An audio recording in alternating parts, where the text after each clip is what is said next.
my goodness. Yay. Good evening, everybody, and welcome to Border Town Strange. I'm Pam, And I'm Jess. and tonight we're going to bring you along for the ride as we delve into the history of haunted cemeteries, mysterious and cursed graves, and all the fun that goes along with that. So, Ooh. yeah, right? I was being ghostly. Ooh. Awesome. That will work. Yep. So, to get us started, we're going to talk a little bit about cemeteries versus graveyards and kind of a few of the types of cemeteries that there are, especially in the United States. So, we pull up our little fun stuff here. All right. Okay. So, what is a cemetery versus a graveyard? Well, for one thing, a graveyard is always connected to a church, and a cemetery may or may not be. But here in the US, there are a few types. We've got, obviously, the picture that we have here is of the church. It's either directly beside it or it's on the property owned by a church, generally open to the public. And then we have a public cemetery. And this one's actually in Defiance, Ohio. And I was out there in August, and it's a really cool cemetery. But it'll be owned by a city, a town, or a county. It's required to be open to the public, but there may be rules posted like you can't be in the cemetery after dark, or things to kind of keep vandalism from happening. And then we've got private family cemeteries. And this is one that's really close to us. It's the Labadie Family Cemetery. It's just south of us. Oh, what, about 10 miles maybe? Yeah, give or take. Oklahoma, give or take a Mm-hmm. few. And let's see, we've got militaries, cemeteries, which this is probably the most famous one. They're government owned and operated. They supply the headstones, the military does, and the burial plots for all veterans. And this is the one that's in Arlington, Virginia. And then you've got private cemeteries. And what is special about them is mostly they're like owned by a corporation. They're for profit and they're more expensive to be buried in, basically. It often limits the types of monuments that are allowed, mostly for caretaking. So it's a lot easier to mow around and things. That helps kind of keep the prices down a little bit. So, like in this particular cemetery, it's Forest Lawn, and it's in Glendale, California. And almost all of theirs are flush to the ground. So if you go and look, like at Google Maps, you can zoom in on it and you'll just see what looks like a whole bunch of divots, but you can kind of tell when you get close that it's all headstones. And what's really cool about Forest Lawn, it was started, I want to say in like 1908, I believe. Um, the gentleman that started it thought it would be cool. He wanted to turn it more into a memorial park and a place for people to go and enjoy their day, as opposed to just a place where people, where you go visit dead people, basically. And so he would section it off, and he had like different lands, and there's grottos, and there's mausoleums, and there's all these really cool little different places that you can visit. And what I thought was really cool about this one was Walt Disney is actually buried here, contrary to popular belief. There's the big rumor that he was cryogenically frozen. He is not. Yeah, no, he's They not. didn't freeze his head. They did not. They did It's not. not in the basement of the castle at Disney World. It is not. Oh man. I know. Burst You just everybody's ruined my bubble there. childhood. I know. But basically, if you look at this is Walt Disney's original drawing, his prototype for Disneyland, and you'll see how he has it sectioned off into the different lands. You've got Frontierland and Tomorrowland and Main Street and things like that. And even though the shape of the two are not the same, the idea, the business plan is really what it was, is pretty much the same. And it works. It works for both of them. So I thought that was really cool. I didn't know that. I had never heard of that. And I had always heard that his head was frozen. And no, it's Mm-hmm. not. I know. Oh, It's kind of disappointing, isn't it? it is disappointing. And what's really wild is I ran across something saying, do you know what the largest cemetery in the world is? And I did not at the time. I thought I did, but I didn't. They're claiming it's actually Facebook, because currently Facebook has over 30 million of its members that have died already. And they estimate within 50 years that the dead account holders are going to outnumber the living account holders. That is, if Facebook's still around in 50 years. But No wonder Facebook stinks so bad. right? Isn't that crazy? That was, Well, oh, Mary Beth. that's the last thing you think about doing is taking, out your loved one's Facebook page Yeah, when they who wants pass. to do And that? in fact, you often leave it up because people like to leave little memorials every year for their birthdays. Yeah, Um, exactly. you And leave it's it up kind of so nice. people maybe didn't know that that person passed because they don't Mhm. live near, or maybe haven't seen them in a number of years. So You it's a still good have way to access find to their out. pictures and Yeah. things like that. So yeah. So when cemeteries first started in the United States, again, they were more of just a lot of churchyards and things like that. And in 1831, Mount Auburn Cemetery in Cambridge, it was the first cemetery, uh, it was in Boston that became like America's Garden Cemetery is what they called it. The model for it was, and it was fashioned after Père Lachaise in Paris. Um, the original goal was to get bodies out of the cities because they were kind of overtaking the cities, and they were causing issues, especially when there were plagues and like yellow fever, Spanish flu, things like that were really causing problems. And even though Spanish flu wasn't around till 1918, it was a good thing they got them out of the city kind of deal before then. But these overcrowded graveyards were really causing health threats. And to top it off, it was taking up, expensive real estate. I think that was probably more than anything. It's the reason they were Yeah. wanting to do it. But like in the Victorian era, you'd spend the day at the cemetery garden. You'd picnic, you'd shoot, do shooting games and artists would set up easels and paint Hmm. landscapes, and there was carriage races and all kinds of games. So it was really a cool place for the family just to go spend the day. And that really inspired America's first public parks. And over time, Hmm. the population kind of moved away from spending the day in the cemeteries. And so that reserved the cemeteries more for what we see it today, where it's for visiting the dead and for mourning and things like that. And Hmm. the more fun activities got reserved for the public parks. So kind of cool. I would Okay. love to do that. I love cemetery, so I would love to hang out in one all Yeah, day. I think it would be cool, especially where you can go picnic with your loved ones and stuff like that. Heck yeah. Um, and I know, my grandma growing up, she always, every Memorial Day, she would make sure that we went with her, and she would hit every cemetery that has family members in it to put flowers out. And Jess knows this. I am related to everybody in the area just about. And I have somebody Everyone. buried in almost I have somebody buried in almost every cemetery. So it would be an all-day affair to go do this. But at the same time, it also taught me where those family members are and a little bit about, we got to talk about our history every year. So I always thought that was pretty cool. Okay. Moving on to markers. Talk a little bit about the different types. So, um, we'll start with the very basic and the very first ones, which were filled stones and cairns kind of thing. Used a lot by Native Americans, but you can also see them in cemeteries, especially rural ones. Sometimes it's just a stone, or sometimes it has names and dates hand carved into them. And this picture, and I know it's not a very good one, and I'm not sure how I can point it out to you other than say along the skyline, you can see where the trees are. And just to the right of the trees, you can see little mounds sticking up. And those are native burial grounds that are south of Caney over the Oklahoma line.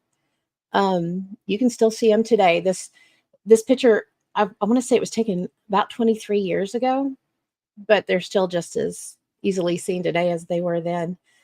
They are on private property, so you can't go up to them, but you can see them. This was taken from the road.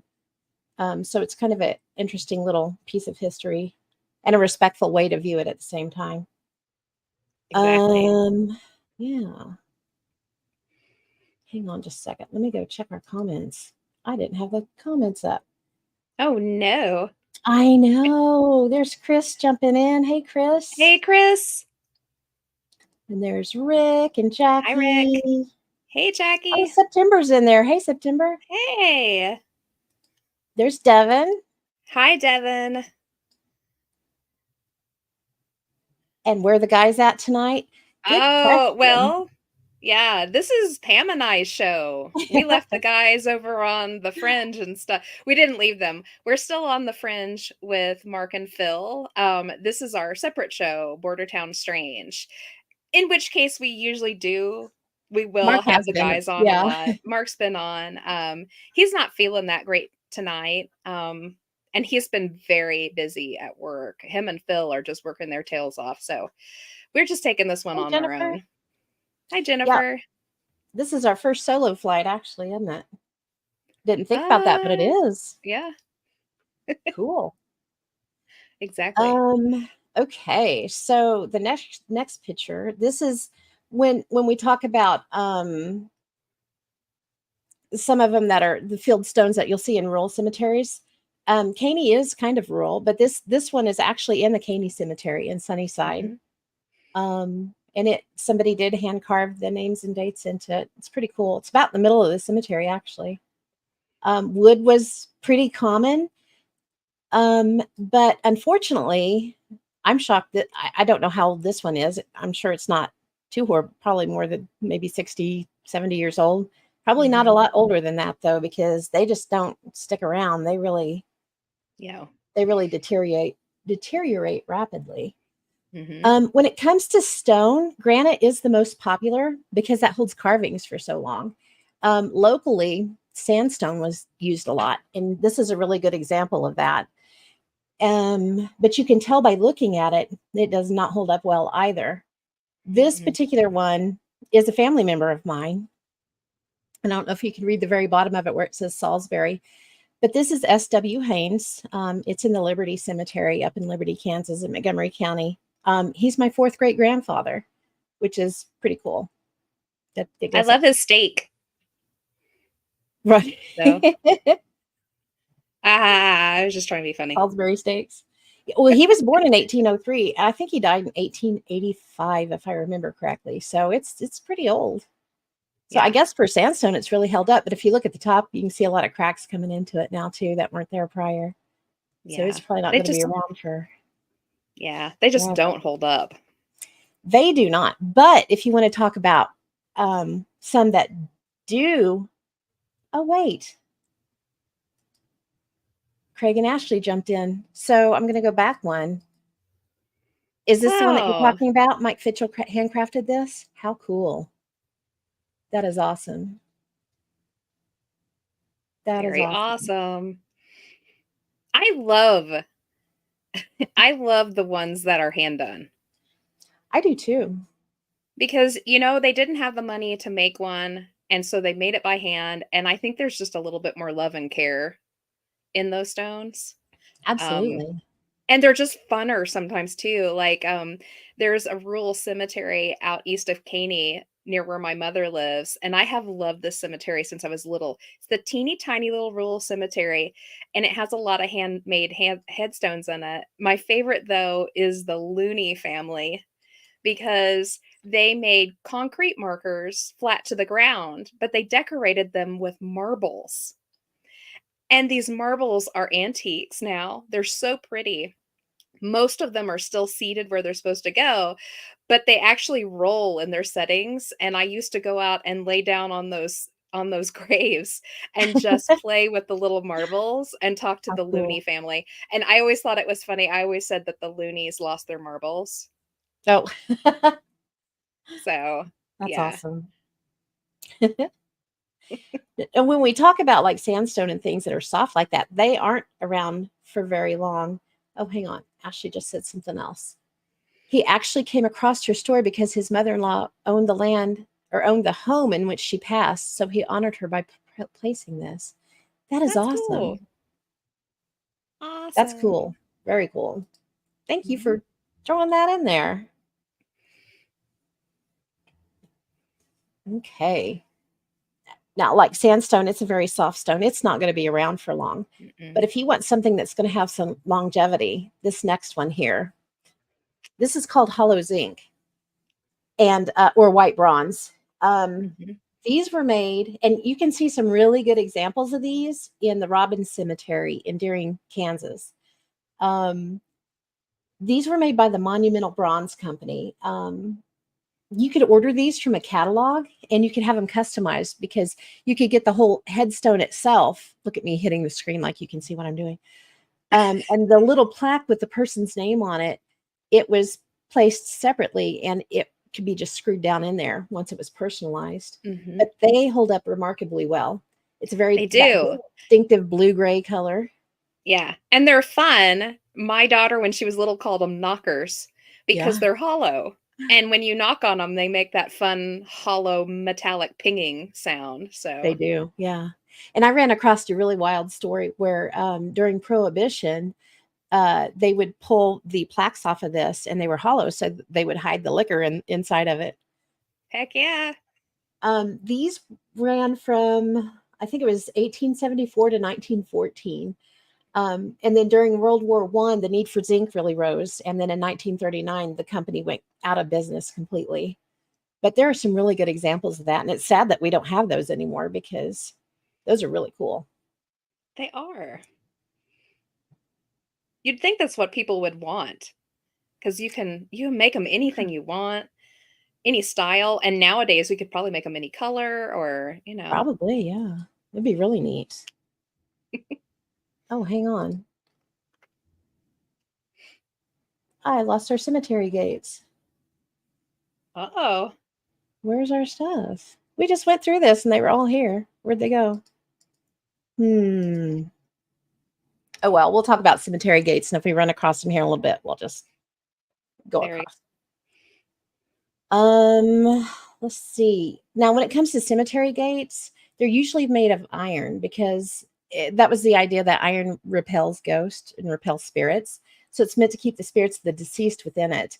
And spikes along the tops of the gates were really common. And it's kind of a nod to the medieval hearses because they had all of the pokey stuff sticking up on them everywhere. And until recently, El Cato Cemetery, out in Chautauqua County, they actually still had the iron hitching posts outside of their gates. Within the last 5 to 10 years, I'm not exactly sure when, but they have been removed. Um, and I somewhere in our little slideshow here, I have a picture of it, and when we hit it, we'll show They're it to you. they're past the cemetery games. You skip the cemetery game Is section. that what it was? Yeah. Oh, okay. We'll go find them then and talk about it then. Um, Let me go down to. Oh, I know what you're talking about now. You know what? Yeah, you skipped Sorry, me. guys. That's on She me. skipped my part.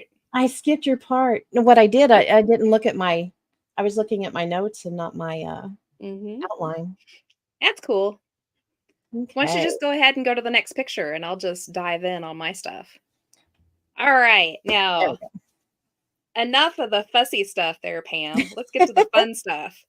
So, one of my favorite things, and we're going to get into the haunted side of the cemeteries right now. We're going to skip back and forth between some like knowledgeable stuff and some fun, spooky stuff.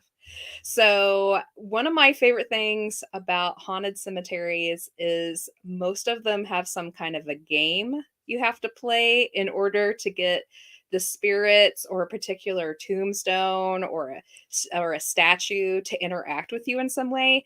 Usually not to the best thing for you, but they're a hoot and a half. So I actually spent the last 2 weeks up online finding some of the best or the silliest games you can play. And we're going to start out with this one. Now, this white cross seems pretty boring, but it actually comes out of the Lona China Cemetery in San Antonio, Texas. And this place is exciting, let me tell you. It is full of baby dolls. There's a lot of infants in it, so there's a lot of toys strung throughout it.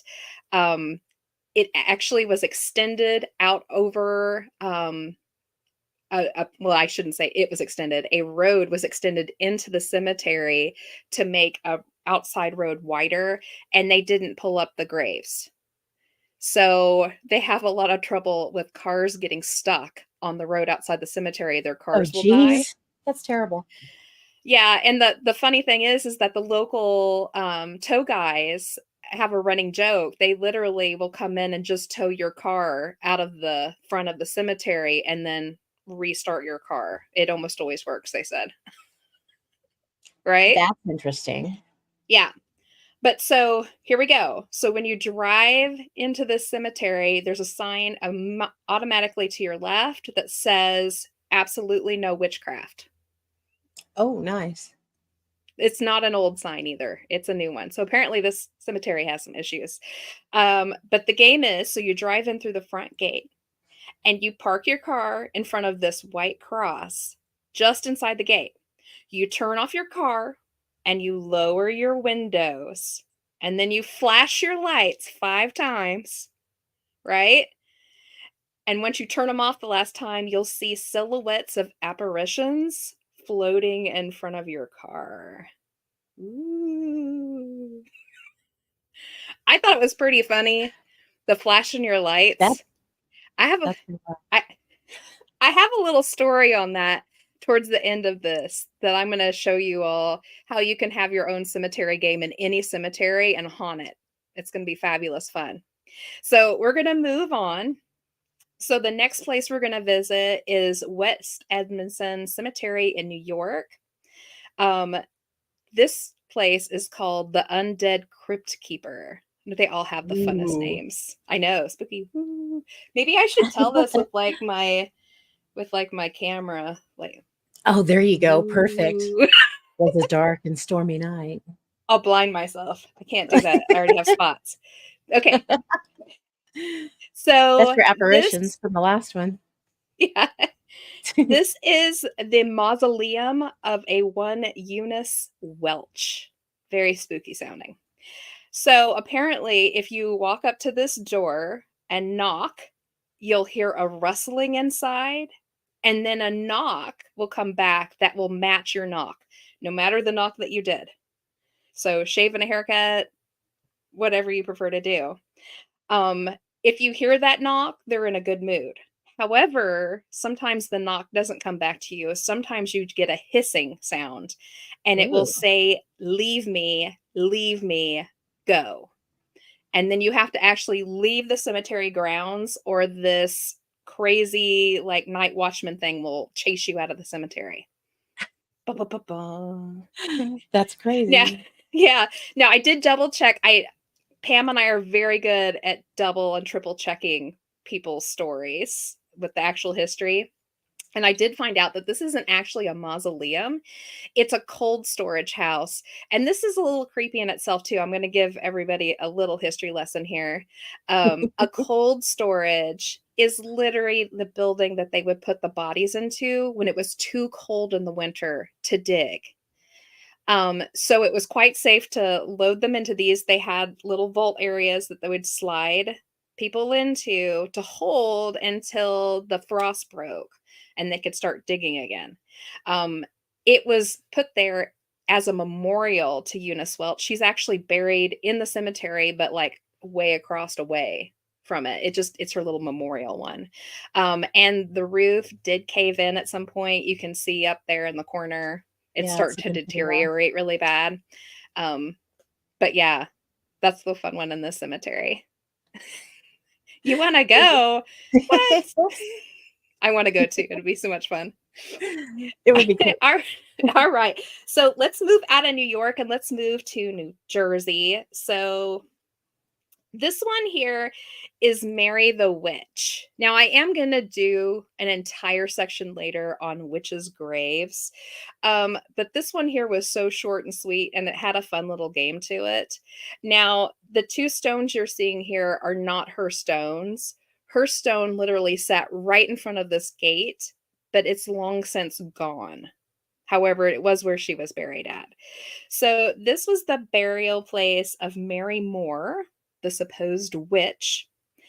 If you walk around her grave 3 times at night and spit, her spirit will appear to you. Now, the reason why her stone is missing is because apparently, and this part's true, a boy about the age of 12 did the little thing at night, said something, chased him out of the cemetery. He got scared and he ran out, went home and told his big brother what had happened. And that next morning, he got hit by a car out front of his house and died. And the Oh older man. brother assumed that he had been cursed by the witch, and he walked himself over to that cemetery and broke her stone and hauled it out of the cemetery and disposed of it and wouldn't tell anybody where it went. Good grief. Yeah, and they never erected another one because the Mary Moore, I apparently probably didn't have any more family to take care of that, so yeah, and that's in, and I'm I'm probably gonna butcher this name, Piscataway Piscataway Town Burial Grounds, New Jersey. Sounds good to me. You've It's heard me pronounce things. yeah, I probably butchered it. I apologize, New Jersey. All right, so let's move out of For New anybody that lives Jersey. there. Yeah, and we're gonna go into Garland, Texas. Now, this takes place in Mills Cemetery, just outside of Garland, Texas. This is the Smiley's ghost. Super smiley. So, this one's actually a little bit grisly. 5 members of the same family died in a murder-suicide by the father's hand. Oh man. Um, yeah, he shot them all in the head and then shot himself. But the game to this one is if you lay down on his grave at midnight, you won't be able to get back up because Old Man Smiley will hold you down because that's apparently what he did to all of his kids while he was shooting them. Oh, good grief. Yeah. That was not a fun So one. no, that's not a fun one. And that also Yep. says that people have been laying down on that grave to Actually, test I was that. getting ready to say I couldn't Ugh. find a picture um far enough away to see the ground in front of the stone, but in all of my research, it said that not a lot of grass grows there because the kids like to play that game. Oh, that's so gross. Ew, Yeah, it's really, really gross. that Yeah. is. Ew. All right, well, let's move away from Texas and head to Michigan. All right, now this one is actually a pseudo gravity hill. All right. So the story on this graveyard is, and I couldn't find actually any information that said this. They said that it's mostly filled with kids in this section, and it's the kids pushing your car, just like in a gravity hill. They said you Yeah, can get the very common. fingerprints.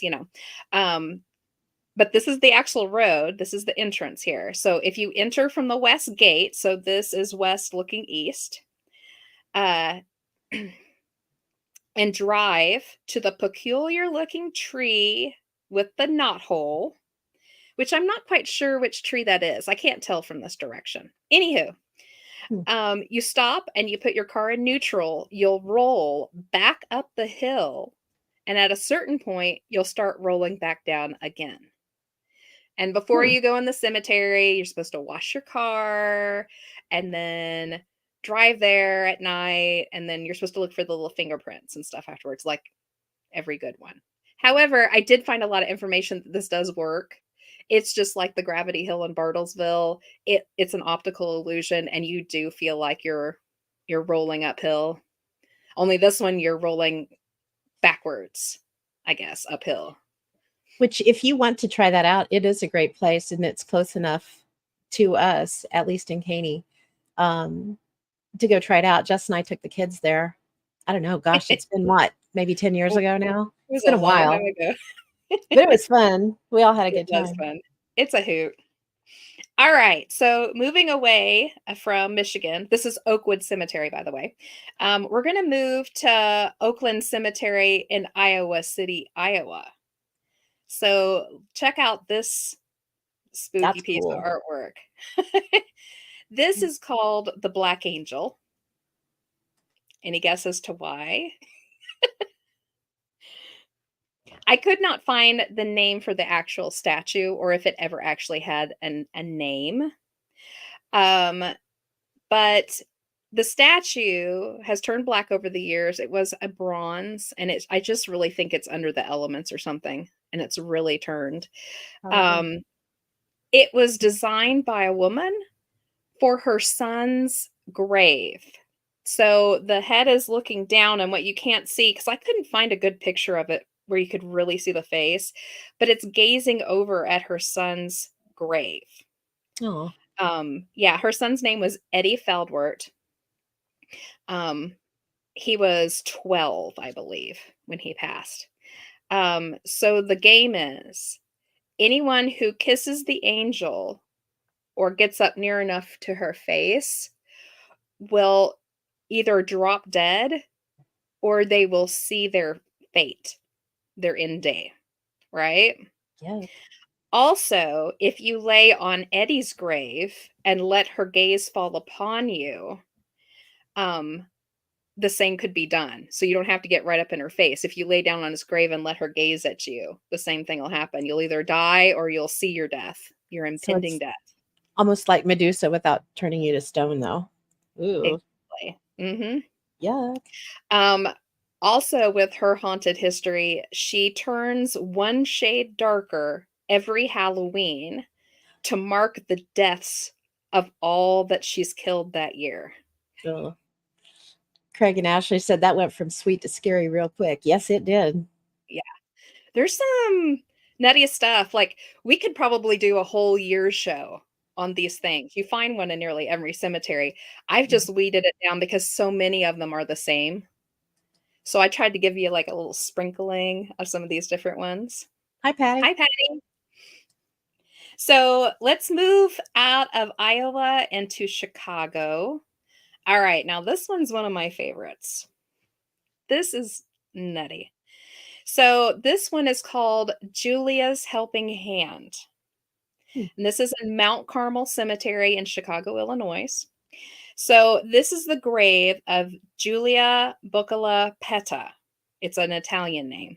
She died in 1921, giving birth to a stillborn baby. She's there with her baby. Her mother begged to have her dug up for 6 years after she died because she had continuous dreams of her daughter coming to her telling her that she was still alive. Oh, no. And even the mother admitted when she kept asking, she was like, "I know that she's passed. There's no way she would still be alive." She goes, "But the dreams won't stop. I have to have her disinterred just to maybe stop the dreams." So after 6 years, they finally relented and they disinterred her. Um, and when they opened the grave, she was completely immaculate. She had not aged. They said she looked as fresh as the day they put her in the ground. In fact, they said the flowers that were on her chest looked fresh too, That's freaky. right? Mhm. She was so well preserved, the Catholic Church came in and proclaimed her an incorruptible, like one of the saints, Wow. right? So she got all this special attention. They took photos of her like that. She was actually on display for a while. People came in to like just be a part of it. And finally, they reinterred her with this special statue and a memorial to her. And if you'll flip to the next picture, you're going to see the two photos that are on the front. They took photos of her. The first photo is of her in her wedding dress, which is the dress she was buried in. And the second photo is the picture they took of her when they opened the grave. Oh my gosh. Yeah, you can see the open grave behind her too. And look at the Yeah, deterioration on the casket itself. yeah. Wow. That's S wild. Yeah. So, Mm. apparently, if you go to the next picture, it's the close-up of just the death picture. This is literally you can see in the background the Heather headstones. Yeah. Yeah, It's you in can the see it right there in the cemetery. cemetery. You can see the dirt along the coffin there. They literally popped it open and took a picture. Yeah, that That was is after 6 crazy. years. Yeah. Holy cow. So, I'm just glad they reburied her and didn't put her in a glass coffin for everybody to Yeah, see. Grosses me no out. kidding. Anywho, the reason why this one's called Julia's Helping Hand is apparently if children get lost in the cemetery, she will bring them back to their parents. The Wow. parents never see them, but they can see their children are being led, and the children will always talk about the beautiful lady in white who brought me back to you. Now the game is if you stand directly in front of her statue, close your eyes and reach out your hand and say, "Julia, I am so lost." You'll feel her hand hold yours, and then you'll smell flowers. Wow. So it's a That gave nice. me chills. That's really wild. That's a cool one. I'm blown away by this picture because you can tell absolutely it's in the Yeah. cemetery. And not all that far from us. This is in the Mount Carmel Cemetery in Chicago. So Yeah, it's for not too all of far. us who, head towards Chicago for a vacation or whatever, check out the Carmel Cemetery. It's open for visitors during the day, so you can go and see Julia's statue. Kinda cool. All Hmm. right, so we're gonna move on That's wild. to Decatur. Now, this one is one I'd never heard of before. I ran onto this one the other day and I was like, "Ooh, I gotta add this one in here." So, this one is in Greenwood Cemetery in Decatur, Illinois. It's a set of old stairs that actually leads up to the Barackman family vault. You I can was see the trying to read that windows up name there. on it. Yeah. Yeah, it's Barackman, Okay. Barackman. Enzo, late again. Yeah, so Barackman family vault. Now, no one and I actually think this lends a little bit more credence to the story, and I don't know why. Actually, the haunting that involves this staircase and the grave behind it has actually nothing to do with the Brackman family. Um, so apparently there's a weeping woman that walks across the top of this area here. Um, but she only does it exactly at dusk. Hmm. Right? And the only way you can see or hear her is if you take these steps. So you climb up the steps slowly, only at dusk, and you count the steps as you go up. And as you can see, there's 5. 1, 2, 3, 4, 5 to hit the top. Hmm. When you reach the top, you'll see the weeping woman just as night is falling. So you see her kind of wander through and you can hear her weeping. Now, when you turn to leave, you count the steps when you go back down because there will suddenly be 6 when you walk back down the steps. Huh. Yeah. And there's a lot of stories that go with that, why the 6 is there. They think the 666 or um, she adds in the 1 extra step because she doesn't want you to leave. She tries to extend your journey down so you don't want to go back down. I don't. Interesting. It is. But could you imagine seeing like kids out there at night just going up and down the steps, up and down Oh, the steps? absolutely. I would have if I was in the But area. I totally would heck have. yeah. That's really wild. That's a All cool right, one. so yeah, we're gonna do one more. Although in later stories, I'm gonna tell you about some haunted graveyards and some different things, and we're gonna hear a few more games in those. But this one's like a little lighthearted one. I thought we would end on for the cemetery games. So this is Rudolph Valentino's dog Kabar. Oh, And this is in the Los Angeles Pet Cemetery. For you that don't know, Los Angeles has a pet cemetery just as large as a human cemetery because the stars, they love their pets. So this dog had an interesting history. He was Rudolph Valentino's very favorite pet. And when Rudolph Valentino died, he died uh, following a surgery he had in 1926. Just a sudden, it was a regular surgery. He just suddenly passed. His Doberman, and this was recorded, it was a Doberman Pinscher Great Dane mix. Scary. Um, actually let out a howl the moment that Valentino died, and the Mhm. howl was so loud that it caused a lady outside of his apartment to almost wreck her car, Wow. right? It was really yeah, the police recorded the whole incident because she was so scared, and she almost caused an accident, almost going off the road, so, um, the dog died 3 years later, and they interred him here in the pet cemetery. Um, so his game is if you stand at his grave and whistle and put your hand down, he'll lick your hand, right? Wow. And if you get it to happen, if you get him to lick your hand, he will continue to follow you around the cemetery and bump into your legs and lick your hand. Alrighty. So if you really love dogs, you can go visit Kabar because apparently he loves attention and scritches. Aw. He's Yep, a good boy. he is. So, I was gonna tell everybody, so we've all had that experience where there was a grave near a cemetery nearby, and you would go in and do the Bloody Mary or, blink your lights, or Pam even found one out of the Sedan area with another smiley story. I believe there's a picture of a gentleman on the front, and if you shine your brights at it, it'll be Mhm. smiling, and if you put your dims on, his smile goes away. Mhm. They call it I smiley. remember seeing that in high school. Yeah. I've seen a more recent picture of it. It looks like it's a little bit faded from when I saw it, but yeah, we were talking about we're gonna have to go out and check it out and see if it still Yeah, works. that'll be fun. But I have one for you all to use in any cemetery. You can haunt any cemetery you want.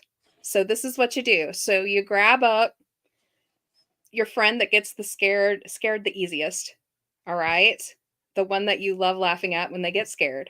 Load them up in your car, take them out at night to whichever cemetery you want, and find a place to park your car that actually faces a set of headstones. Nice bright headstones. And you're going to turn your brights on, and you're going to give your friend some silly phrase to say, like I want to see my death or something like that, and have them chant it like 5 or 6 times, and you tell them that they have to stare at those set of headstones while they say it, trying not to blink as much as possible, and then you turn off your car and the lights all at the same time, and the stones will glow. I found Ooh. that so many times in these stories. It's literally, optics. You've stared at something long enough, so it looks like they double and triple and they glow in front of you. Every other story was something like, "Turn on your headlights and then turn them off, and then you'll see the shadows," kinda like the first story that I told in the Chinese cemetery. Nutty. Fun. Alright, so we're gonna move on to something not so fun, but a little on the spooky side. So we're going to talk about children's cemeteries or sections made for children within cemeteries. And unfortunately, it's a sad part of most cemeteries. You're going to find huge groupings of these. First of all, you had a lot of disease that went through, illnesses, plague type situations, and kids in general just weren't as hardy back then. We didn't have Mhm. inoculations and boosters, and there was all sorts of, like bad water, and a lot of kids didn't make it. It's a sad sight to see. You'll see these family plots with mom and dad and like 5 infants that don't Yeah. even have names. Yeah. Sad, sad, sad. But I'm going to talk about some of the more interesting ones, and there's a few of them in our area that I'm going to discuss. Now, this one here is actually in Burlington, Kansas, and this section is called Child's Play Cemetery. It's in the Lawrence Schlichter Memorial Cemetery, just to the north, I believe, of Burlington. It sits on the north side of Burlington, Kansas. So this one comes with a game, unfortunately. So you drive into the cemetery and turn your car off for 5 minutes. and you'll hear and feel a big thud on your vehicle, and you'll find little fingerprints all over your car. You can hear laughter and the sound of a rusty swing, although there's no playground equipment inside. Hmm. Yeah. That's interesting. This one in particular is here because of the flu epidemic that came through in 1919. A lot of the graves are from then. And there are parents kind of buried here and there, but the bulk of them are children under the age of 12, It really hit kids unfortunately. hard. Yeah. Now, if you move to the next picture, this same epidemic of flu created this in Clay Center, Kansas. This is Diphtheria Hill.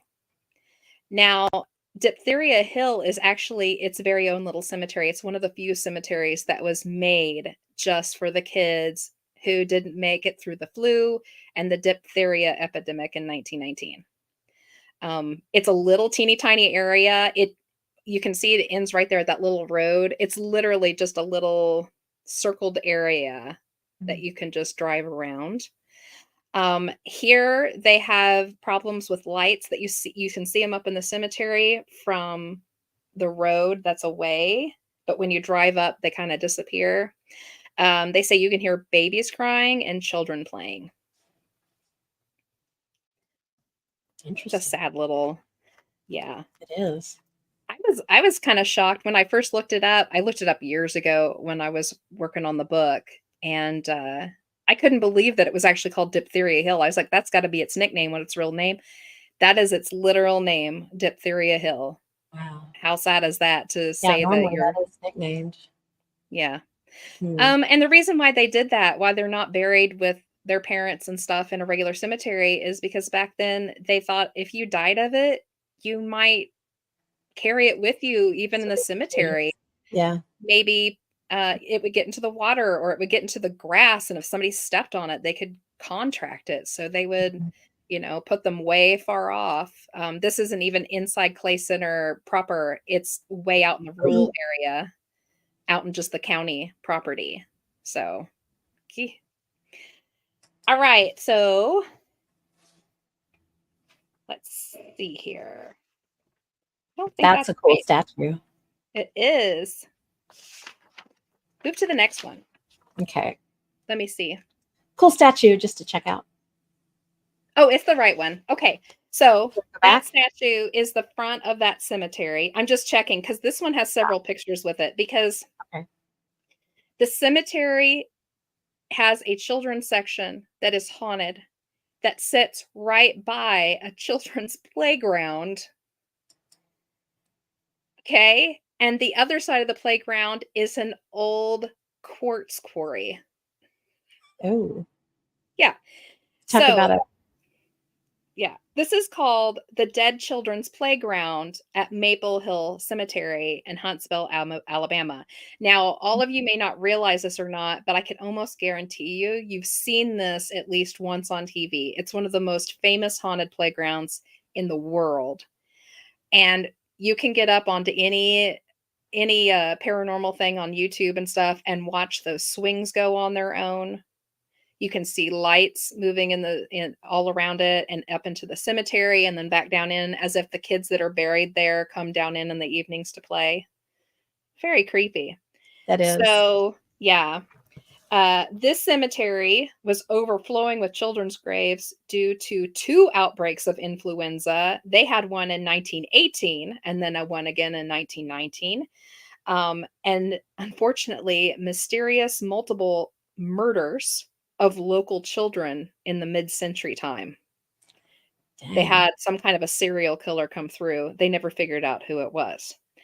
The cemetery itself is highly haunted, but has also famously rubbed off on the next door playground, where swings rock on their own and equipment is moved by unseen hands. Um, and I put the note here, they're nestled in with that old quartz quarry. Oddly enough, this actually has an active time and a dead time. During the day, nothing really happens here. Activity peaks between 10 p.m. and 3 a.m., and then That's it dies interesting. again. I could see the quartz acting like a battery, but Yeah. I don't know why it would be more active at night and not during the day. Huh. Yeah. So if anybody's interested, get up onto YouTube and look for Dead Children's Playground, Huntsville, Alabama, and watch the swings. It's one of the creepiest things I've ever seen. The I swings will think they've just had that swing all on. night. What was that one show that was called some Caught on Tape or something like that? I'm pretty sure it's been on there too. Yeah. It's been on everything. I think like Ghost Hunters have been there, and Amy, uh, Oh, Amy and yeah, yeah, Dead they've been Files. there. Yeah, so Amy Allen. yeah. So let's leave Huntsville, Alabama, and we're gonna head to Pennsylvania.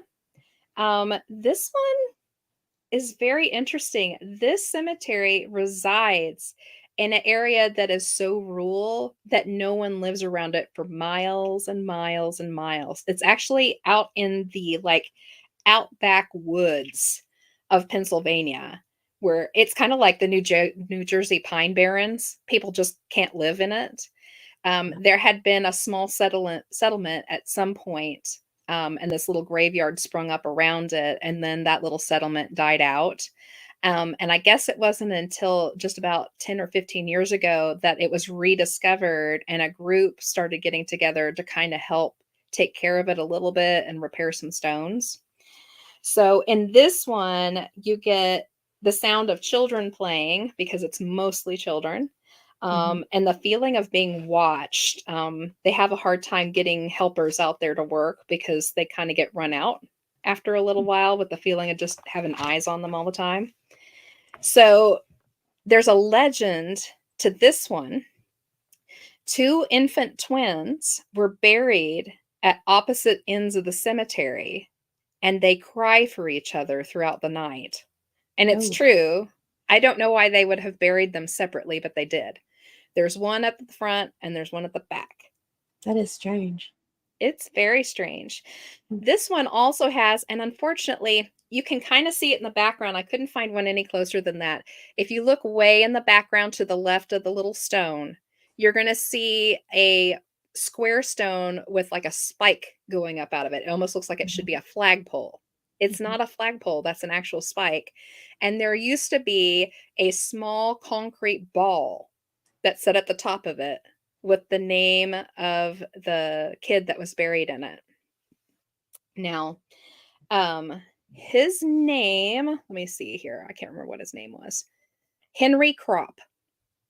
This was his. He was 12 years old when he passed. And that little stone ball would always be off of it and in some other part of the cemetery. And they said if you go in and pick that ball up and put it back on the spike, within the day, it would have fallen back off and rolled somewhere else in the cemetery.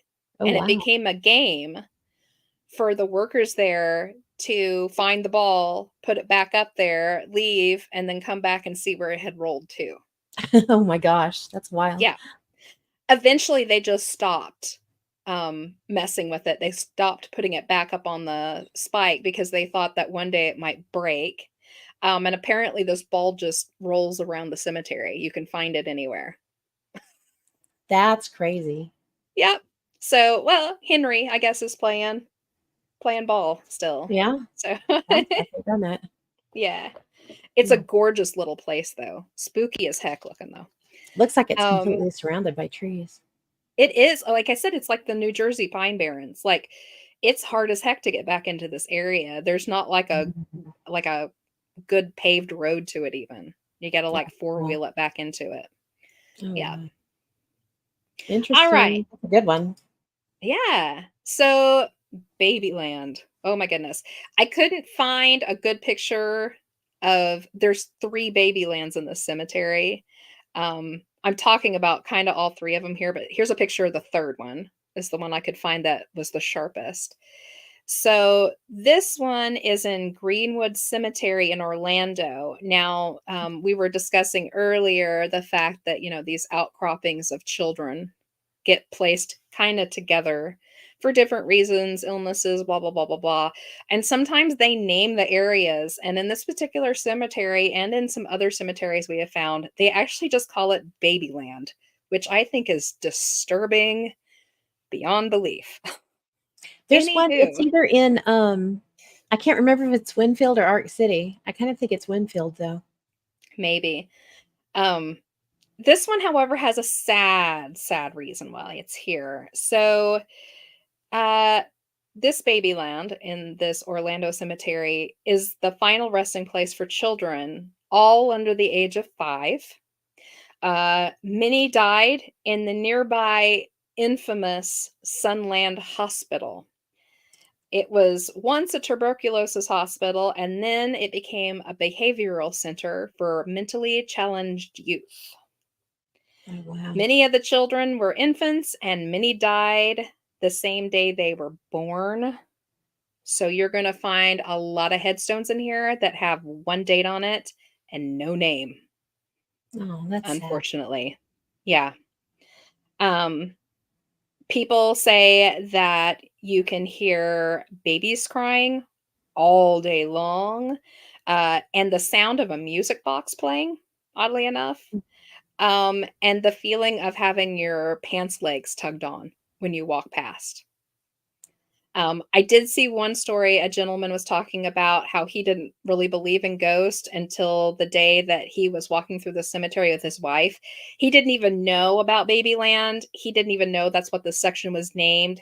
He was just bored and was walking past it, and he felt a tug on his pants leg, and he automatically stopped and looked down because he thought maybe he caught it on something. He didn't want to rip his pants, and he Mhm. could see his pants pulled back, but nothing on it. And he actually moved his Oh, foot forward, and when he did, his pants caught a little bit, and it kind of jerked his leg. He said wow. he got the heck out of Dodge, and he didn't even know about the history until he told his wife what had happened. She was like, "Well, where were you at?" And she was like, "Oh, that's Babyland. That's where all those messed up kids came, from the hospital across the road." Wow. Yeah. Ugh, Creepy. I know. All right.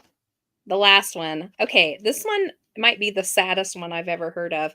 What you see here is pretty much the brunt of the cemetery. Okay? This is in Greenville, South Carolina, inside the Walmart Fresh Market parking lot. Oh my gosh.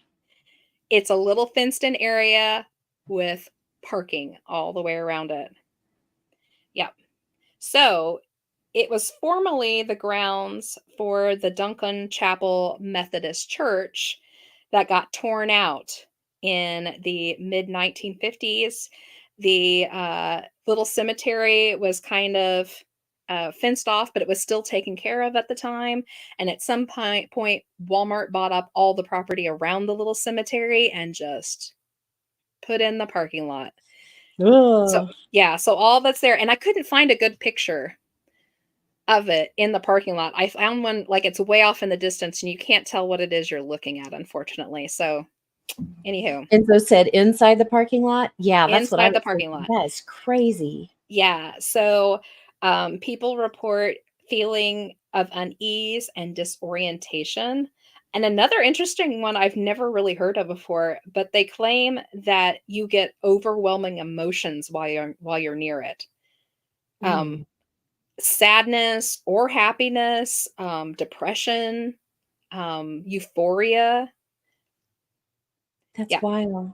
Rick said that there's one in Sand Springs, Oklahoma area in a Atwoods parking lot. there you That's go. crazy. Isn't that terrible? It is. Yeah. Also, a black mist is seen around the little cemetery area. And now, interesting to note, the local residents, what is he? What? Ashley said, if I'm ever buried in a Walmart parking lot, I will haunt anyone that put me there. Hell on earth. You better watch out. You're gonna have a lot of pop tires. Unease and disorientation could just be because it's a Walmart. It's what Enzo said. Word. That's true. I Yep. think we've all Um, worked for yeah. Walmart before. Interestingly enough, Now, the locals have kind of been very upset about the fact that this has happened and that it's in such disrepair. I mean, you can see it. This picture isn't all that old. That's the kind of care it gets. It's just full of weeds and yeah. Um, the people who do patronize that Walmart absolutely refuse to park anywhere near it because they say it's, not respectful. Yeah. In fact, they said that it's never been parked by and they've never had to redo the paint for the stripes over there because they've never worn off. But yeah, I'm glad people feel that way. exactly. That's terrible. It is. I never did find out why they're all just children. There was no real history. It was a Methodist church originally, the graveyard to it. I don't know Mhm. if part of the cemetery is now gone and this is all that's left, or what have you. But yeah, there's like 5 that they know of in there, and I don't know how many more unmarked. But it's a little small circle, basically. Wow. Yeah. That's wild. So if you want to go visit that cemetery, say hey to the kids, go get you a burrito at the fresh market, Do your Walmart. grocery shopping while you're there. Mhm. Fun, Anything fun, for a buck, fun. Walmart. Ugh. Goodness. All right. So what are we doing next? We're We are doing into the haunted haunt- graves and cemeteries. haunted graves and cemeteries. Whew. What time is it? How are we doing on time? eight oh It is six. We got time. 8:06. Yes. All right. Let me flip Great. through my notebooks. Shocking. Shocking. All right. Well, I got to get past Elmo from the. Patty said, "Have you ever heard of a type of cemetery called a wagon wheel? The stones are in concentric circles. I saw one in South Pittsburgh, Tennessee. No haunting, but I thought it was interesting." I have not. That is interesting. Hmm. Huh. I have I to check that out. suppose anything can be set up. Heard of cities set up like wagon wheels, so Yeah. makes sense. Herb Isn't gardens. DC kind of set up like a wagon wheel, or no? Or am I thinking of You someplace set up else? like a pentagram, I think. Oh, Or okay. is that what it is? No, it's not a pentagram. It's a yeah, I can't think of the word. Somebody save me from myself. I can't think of this shape. I don't know. Is it like a Mason's angle or something? Oh, I can't think of the Wasn't word. Washington like a It's Mason? And geometric. I just can't think of the shape. okay, I can't think of the all name of the right. shape. It's geometric. We'll go with that. It's geometric. That sounds that sounds right. All Close right, enough. so we're gonna start out. So this is just like general. I picked out a few haunted actual cemeteries that have like a lot going on in them. Some really interesting stuff. We're gonna start out here. This is the Westminster Burial Ground of Cambridge. This is in. Oh, I just lost the name of it. Where's Poe buried? Baltimore. Oh, You're it's in rubbing off Baltimore. on me. It's You're in rubbing off Baltimore. on me, Ernest. I'm Sorry. forget. Oh my gosh. So this place is the home of so many things besides Poe. This is home of the Screaming Skull. So interesting and a great story. So the legend is that a minister was murdered and buried in this church cemetery. And every night, people could hear screaming coming from his grave. Oh wow. So eventually they got tired of it and they said people were actually getting sick from hearing the screaming. They dug him up, they yanked his head off of his skeleton, they gagged him, and then they reburied his head and they cast it in concrete and set it beside his stone, That is right? horrific. Oh my goodness. Yeah. According to the locals, even to this day, it's still possible to hear his screams muffled on really quiet Oh, like nights. he's gagged. Yeah. Well, he's Ooh, also in geez. concrete, he's like, Oh, "Mm," true, you true. know? Reports claim that anyone that goes, and listens to it for too long will go insane and end up at the insane asylum. The identity of the priest is unknown, as the name on the headstone has since worn away. I could not find a decent picture of the supposed headstone, but you could kind of see to the corner. Like everybody took pictures of it at night, I guess because they were ghost hunting or something. But you can see off over to the side, there's a little square of concrete that goes with it. So there may be a little bit of validity to it. I wouldn't put it past it. People used to dig people up and put stakes through their hearts and bricks in their mouths. That's true. So I can't put it past them to yank, some skull off and gag it and put it in concrete. That's crazy. Maybe. So besides the screaming skull, these grounds are also host to an elderly lady that likes to walk the rows, an insane woman's ghost that rushes the cemetery and screams like a banshee. And she was reportedly buried in her straitjacket. And she still wears it. You can see her in her straitjacket running at you. Goodness. Scary, scary, scary. A 16-year-old Lucia Watson Taylor, she died in 1816. She's always seen kneeling and praying at her own grave.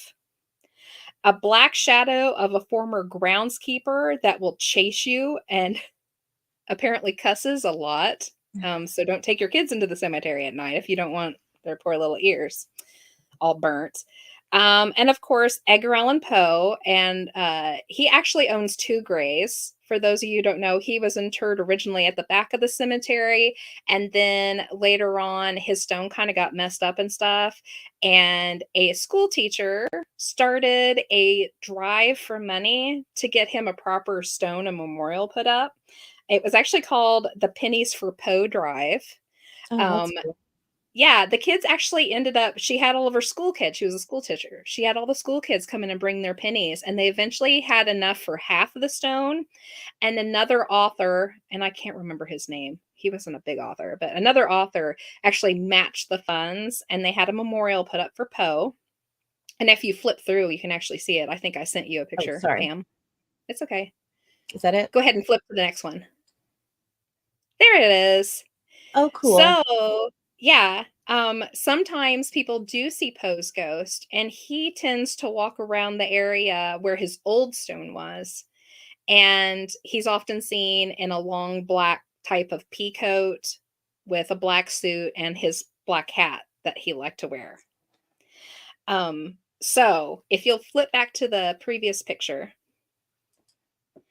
one of the most interesting things about the cemetery, and I'm gonna go researcher historical on you here because oh my gosh, I thought this place was so interesting.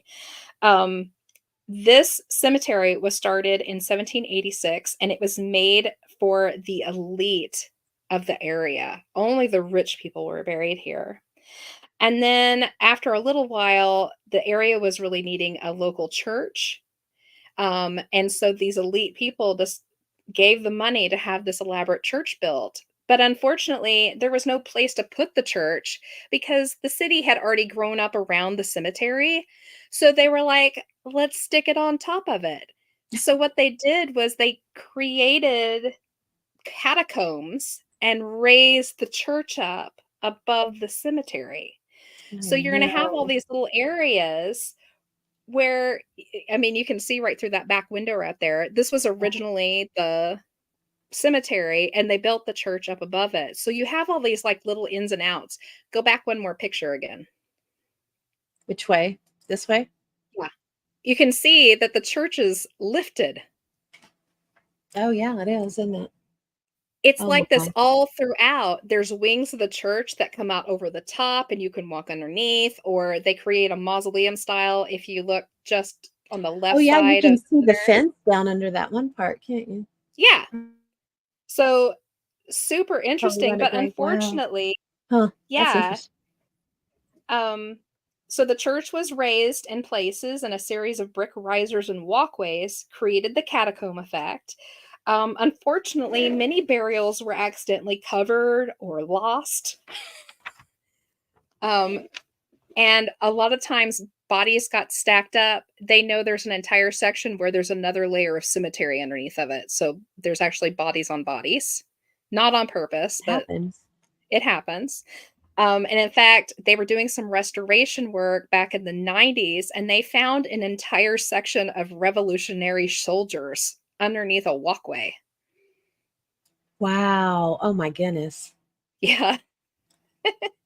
So the Holy cemetery lasted clear until the 20s when it started to kind of crumble and it went out of use, and they left the church behind too. The church went into disuse. Oh wow. And finally, a group got together in 1981 and started the revitalization, and it's still under progress. Um, this one is interesting. I was speaking to Pam about this backstage. They actually made a listing of interesting points with the cemetery, and I had to giggle and I wrote it down. The very last section, it says, our graveyard holds 8 congressmen, 5 mayors, Revolutionary War and War of 1812 vets, 10 plus generals, local celebrities like Edgar Allan Poe, an arm and 2 legs. Because there's a And I said, burial of and an a arm. partridge in a pear tree. That was pretty funny. Now, anyone can go see this cemetery. It is absolutely free, except for you have to bring your penny in for Poe's grave because that's your pay. You still have to put your penny on Poe's grave. And those pennies go to the upkeep of his particular stone. They collect them up after so long when they start collecting up too much. That's And really cool. yeah, those go into his perpetual care. So go in and see the cool cemetery, go through the catacombs, walk over the Revolutionary soldiers, leave your penny at Poe's grave, and maybe go find the Screaming Skull and don't listen too long because apparently you'll end up in the insane asylum. You can join the lady in the straight jacket running around. Pretty much. All Ooh. right. Yeah. So here we go. This, I believe, which one is this? The Hollister Stone? Yes. I'm trying to figure out if that's where I'm at. You may go one forward to see. Um, yeah.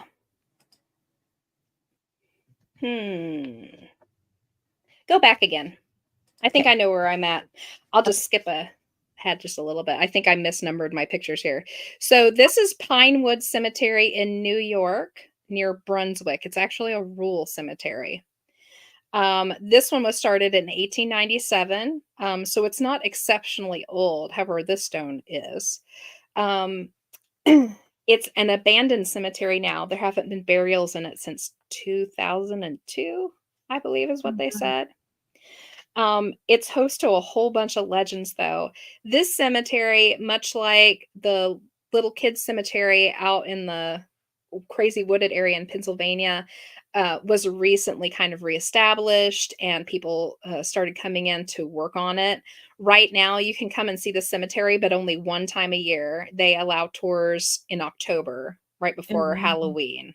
Okay, so the stories on this one is that local taxi drivers pick up passengers, and if they have to go past this little cemetery area to drop them off, they will disappear out of the back of their car as if it was someone they were taking home. Um, It's it kind of a has Resurrection Mary thing, yeah, kind of a like little that. bit. Um, it has the bleeding statue that oozes from its neck as if it's been decapitated. So that's what we're looking at right here on the Hollister grave. It has um, a glowing green light that moves around an old mausoleum whose roof is caved in, and that's the next picture. Sorry. Oh, you're fine. Oh, yeah. Right? I found tons of stories about this, about that light that moves inside of that.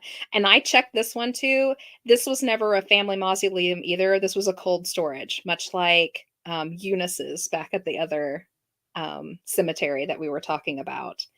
Don't know what the story is I behind the can see green that being light. pretty common, especially in New York. Yeah. Mhm. Yeah, because of the weather. And the whole cemetery itself is just full of moving shadows, bouncing lights, all your usual stuff. And this cemetery has been through heck and back. It was claimed to be so haunted, and it was such a rural area that a lot of kids and stuff had access to it, so a lot of stuff got torn up, stones got messed up. Yeah, and so it probably was very beautiful back in the day, and they're working very hard to kind of get it back up and running. However, like I was saying, everybody thought it was so haunted. I actually think there's some clout behind that. I looked up the history and some of the people that are buried in it, and it's not good.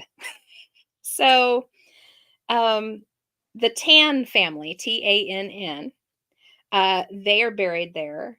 The patriarch, Mr.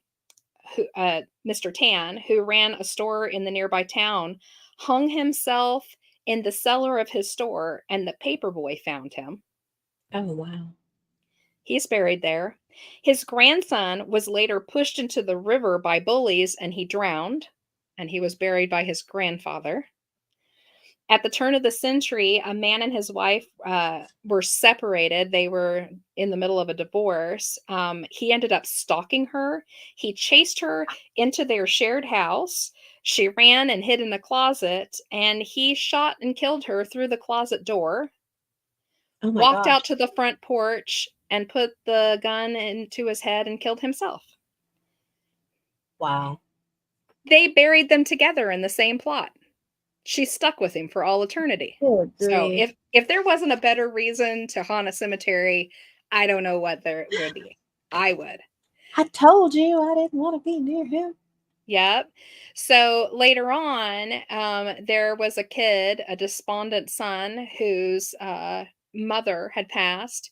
He went out to visit her grave and shot himself at the foot of her grave. Good grief. The Lucky for him, though, it just so happened that the town doctor was driving by when it happened, and he managed to save him. Wow.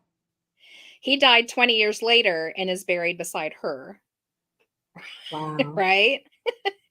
And her headstone still bears the bullet hole from him Oh my trying to shoot goodness. himself. Yeah. That's disturbing. Um, yeah, it's crazy. So, in the 1980s, they had trouble with grave robbers uprooting graves and breaking open the mausoleums.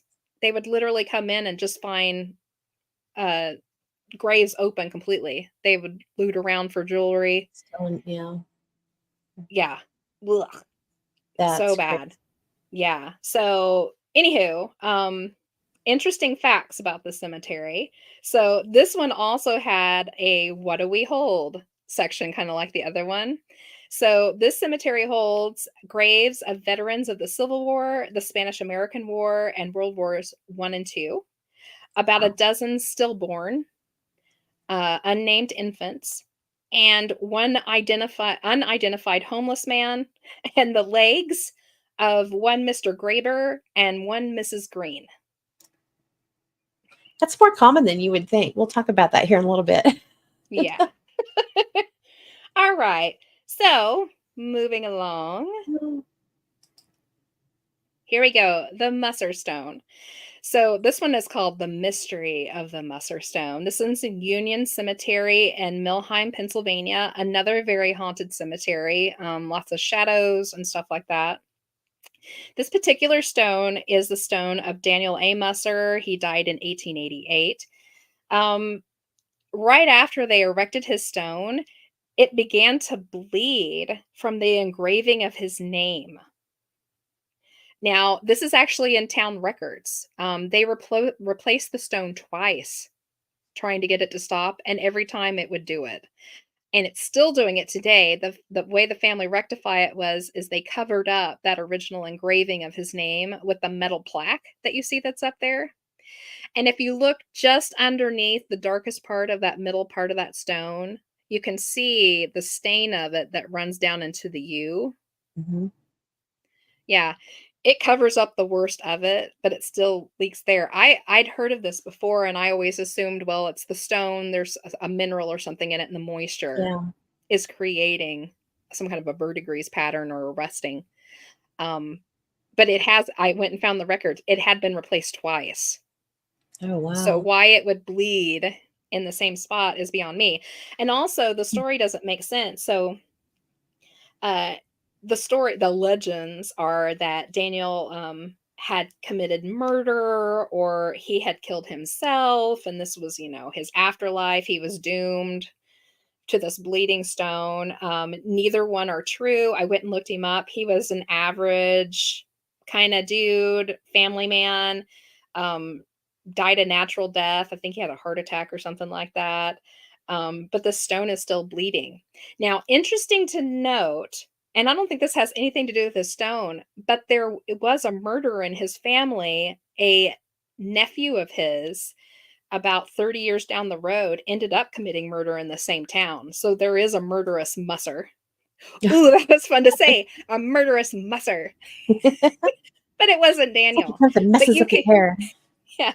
But everybody, you can go see the stone. It's absolutely free to go into the cemetery, and it's pretty active with lights and shadows too. Interesting. Yeah. All right. Moving on, and I'm going to get a drink real quick. So, look at this gorgeous thing. That is awesome. Isn't it beautiful? It's actually a water feature. Water pours out of that little bowl that she's holding. Oh yeah. It's a fountain. So this one is truly interesting. So this is the Black Angel of Fairview Cemetery in Council Bluffs, Iowa. It was placed there in 1916. Enzo said strange it would bleed and be innocent. Maybe he was hanging out with his kin too often. I think you might be right. Maybe. I don't know. Yeah, this was placed here in 1916. It's actually a large memorial statue fountain for Ruth Ann Dodge. It actually overlooks the cemetery. It's not an actual grave. It's just a memorial to her. She's actually buried in a whole other cemetery 2 miles away. So it was just erected there to look over the cemetery. The statue is a little scary. So it said to take flight at night and flies around the cemetery. If you gaze into the statue's eyes, your life will end early. And children have walked behind the statue and seem to disappear. Right? Oh. The statue is also seen visiting fresh graves at night as if welcoming her new tenants. A little spooky. The whole thing is spooky, and I was like, ooh, she flies around at night. That's crazy. And then Enzo says this sounds familiar. I don't know. Maybe I on wonder if TV. you're thinking of like the Black Aggie. Maybe we did Oh, that a maybe. couple of weeks ago, Yeah. and she was one. If you looked into her face, you might die soon and things like that. So Yeah. Could be That's back that. on our Cursed Objects podcast. Mhm. So if you haven't seen that yet, go back and check out those. It's a two-parter. It's a good one. So I did my digging, like the good researcher I am, and I actually think its history is crazier than the stories. So, the stories behind this memorial. So it was built by the mother of the woman that it was built for. No, the daughters. I'm trying to remember. Anyway, it doesn't matter who built it. Anywho, so the story was the lady who died. She claimed to have had 3 visions shortly before her death. And each one, it was the same. An angel on a boat would come to her and invite her to drink from the water of life. She would have this pitcher, and she called it the water of life. And the first 2 times she had this vision, she refused the angel. But the 3rd time, she didn't. She decided to drink from the vessel, and she said she felt peace. She died literally like the next day, right? It's her daughters. I was right. Her daughters had the angel commissioned by the famous sculptor Daniel Chester French. So if you all don't recognize that name, he is the one who designed the statue of Lincoln in front of the Lincoln Memorial. Yep. Daniel French said that this statue is his favorite that he ever did. So French at the time was using a model because it wasn't of this woman's likeness. He had to use a model. Um, and the woman that he used was she was like the first supermodel in the US, basically. She modeled for every sculptor. She modeled for the covers of all the magazines. She was in some of the first talkie movies. Um, Her Wow. name was Audrey Munson. Now, Munson had an insane life. Um, and she was actually, right after this was done, he modeled this statue with her. She got brought to court because some crazy doctor dude in New York proclaimed his love for her, shot his own wife so they could be together. She didn't Ooh. even know him, but she got dragged into court anyway because it was assumed that she was in on it with him. Oh, She wow. was she ended up losing half of her money, had to move back in with her mother and take on a little piddly position in a store, and she started losing it. And one day she tried to commit suicide by drinking mercury. They managed to save her, and her mom had her put into the insane asylum, the hospital in St. Lawrence, the mental hospital How does she east. survive drinking mercury? Well, she managed to, but I can imagine why they put her in the hospital then. If you drank mercury, what would happen? Absolutely. Yeah. Absolutely. She was in there and she was being treated for what schizophrenia and depression. Mhm. And that's where she stayed for the next 65 years. Her Wow. mother passed, and they didn't think she had any other family. Apparently, a niece found her, didn't even know she was in there sometime in the 80s. Mm, They took wow. her out and put her into a regular nursing home for a very short while, but they soon had to take her back because she kept escaping the nursing home and going to a local bar and getting drunk and hitting on the guys, Oh, God. right? So they had to put her back into the big Oh, hospital again. no. And that's where she ended up dying. She died at the age of 104. Holy cow. I guess the mercury didn't do much to her, I did don't it? know. She died in 1996 and is buried in New Haven Cemetery in New York. It was actually an unmarked grave until about 25 years later when a group of people paid to have a stone put there, Wow. right? Um, so I would think that if the statue is haunted, it's not haunted by the lady who had the visions. I think it's haunted by by By Audrey. Munson? Probably. I could see that. I Yeah, mean, it's her likeness and it gets a lot of attention. So that would it be like a does. double, double whammy. Yeah. But if you want to go see her fly around at night, you can go see her at Council Bluffs Fairview Cemetery in Pennsylvania. Super exciting. That's crazy. All right, I have one more story left. What time is it getting to be? 8:30. Oh yeah. Italy. We're coming down here. All right. So this one involves two cemeteries. Enzo said, "Wow, that's amazing. I see a lot of images of her posing for various statues online." Yeah, she was hot stuff.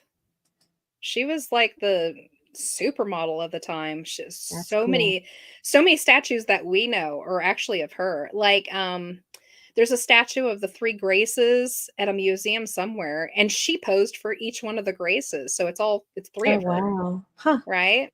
That's Yeah. interesting. So this next story, like I said, is a story on two cemeteries and some murders. Ooh. Murder. All right, Wahaha. so uh the picture you're seeing here is St. John's Cemetery in Ann Arbor, Michigan.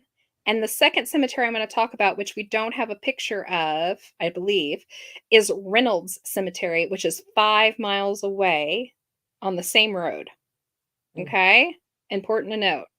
5 miles away on the same road. So people in the area will gather on the night of November 21st every year to watch the reunion of two lost souls. Aww. Mhm. Actually, they gather to watch a mist, a gigantic foggy mist that leaves the St. John Cemetery, travels all the way down to the road and goes into the Reynolds Cemetery. Oh, And there's yeah, interesting. it's gotten so bad that the police have to shut down the roads every year because people stop no matter what they do. They've tried to barricade off the area, but people still will just get as close as they can. They'll walk in just to watch Wow. this happen, right? I would want to see it too. Yeah. So here's the crazy story behind it. So on the night of November 21st, 1883, everyone inside the Jacob Crouch home was brutally murdered. Each were shot in the head while they slept. Does this sound like anything you've heard before, Pam? Yeah, Sounds an awful lot like the Velisca house or something. it does. Yeah. And I know we Yeah. have a picture of that house um is in here. Do you want me to flip to it? Yeah. There There it you is. go. So Jacob, his daughter Eunice, who was pregnant at the time, Eunice's husband Henry, and a family friend, Moses Polly, were all in the home and all murdered. Um, they claim that the murder is still unsolved to this day.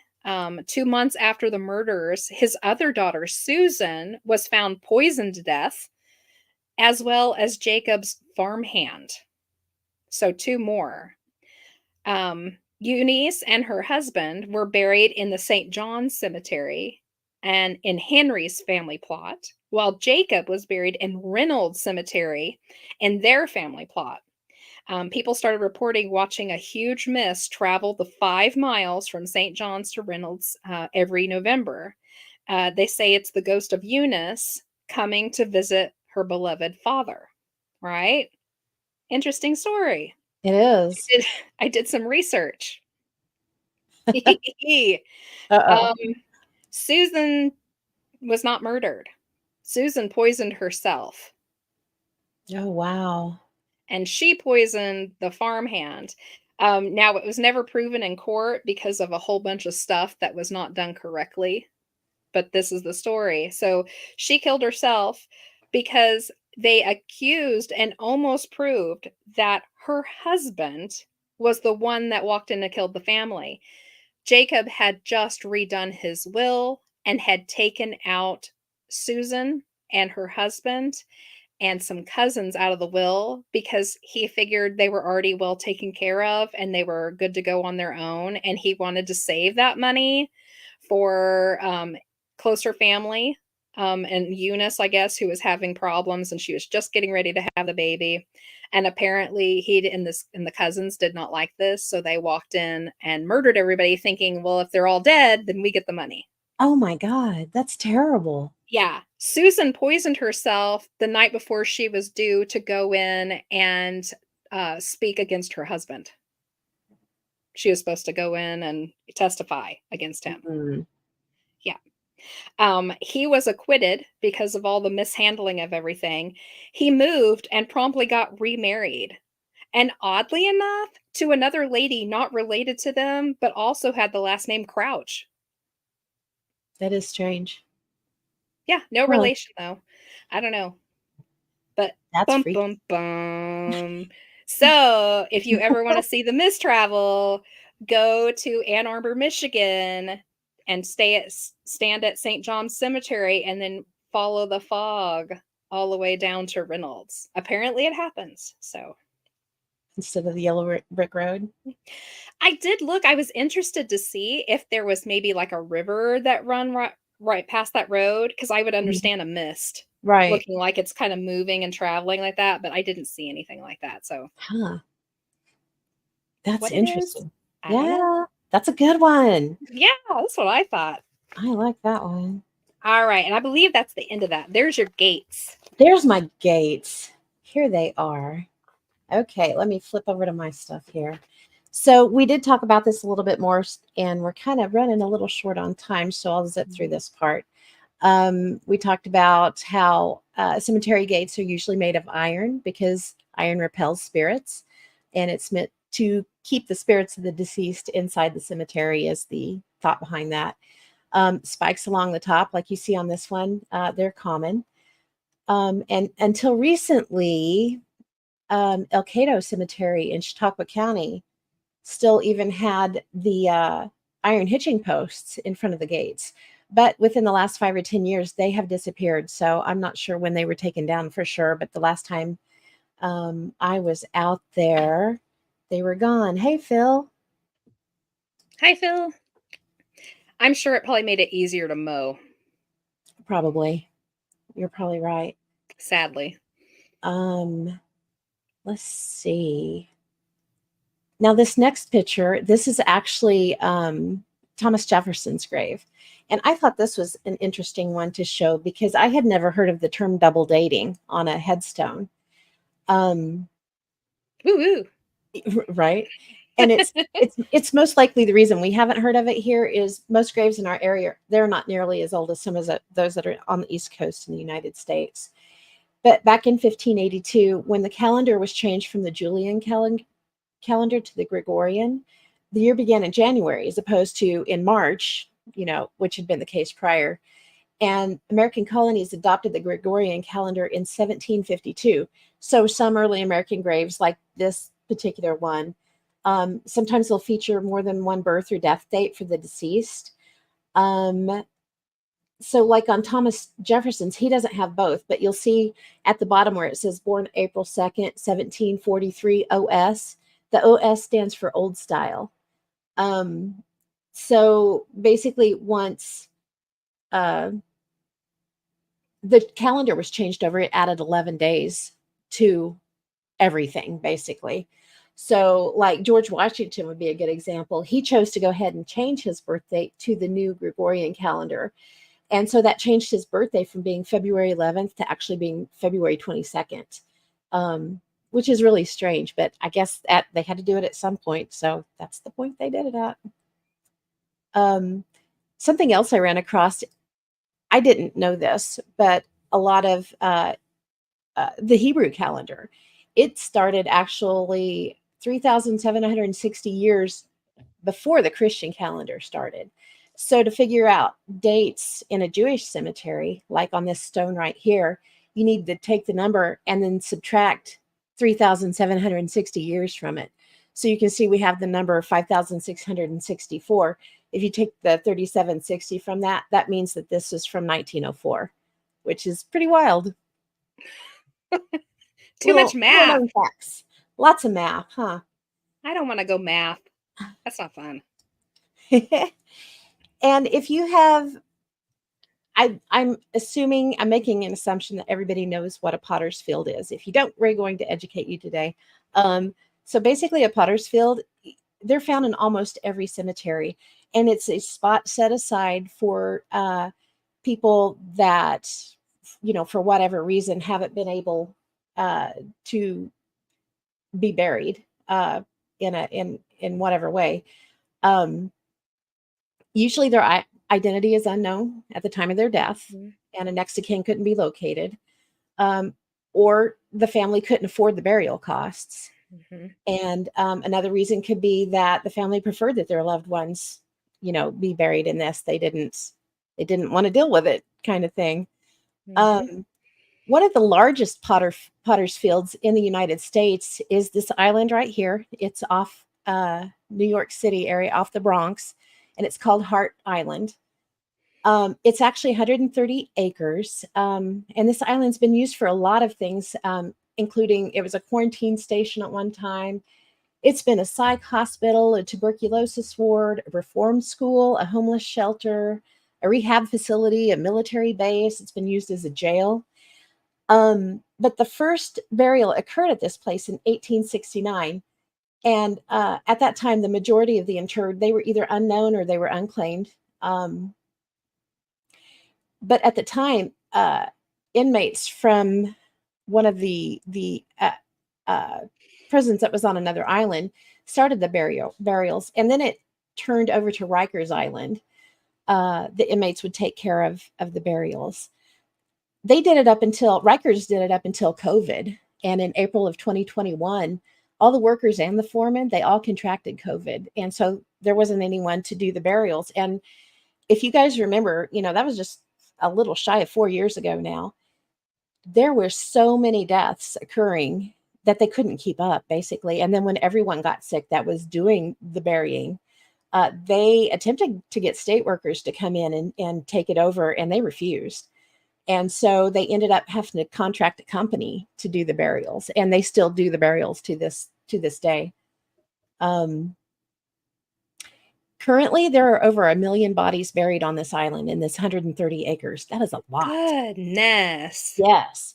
So if those that were buried at Hart Island, if they were still among the living, that island would be the 12th most populous city in the United States today. That's Yee. crazy.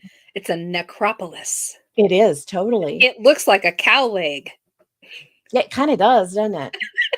So all burial records up until before 1970, they were burned up in a fire due to vandalism. Somebody went out there and just completely destroyed everything. So from that time on, they've transferred everything over to microfilm.